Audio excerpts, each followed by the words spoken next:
سبح اسم ربك الأعلى الذي خلق فسوى والذي قدر فهدى والذي أخرج المرعى فجعله غثاء أحوى سنقرئك فلا تنسى إلا ما شاء الله إنه يعلم الجهر وما يخفى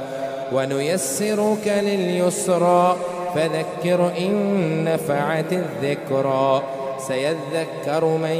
يخشى ويتجنبها الأشقى الذي يصلى النار الكبرى ثم لا يموت فيها ولا يحيا قد أفلح من تزكى وذكر اسم ربه فصلى بل تؤثرون الحياة الدنيا والآخرة خير وأبقى إن هذا لفي الصحف الأولى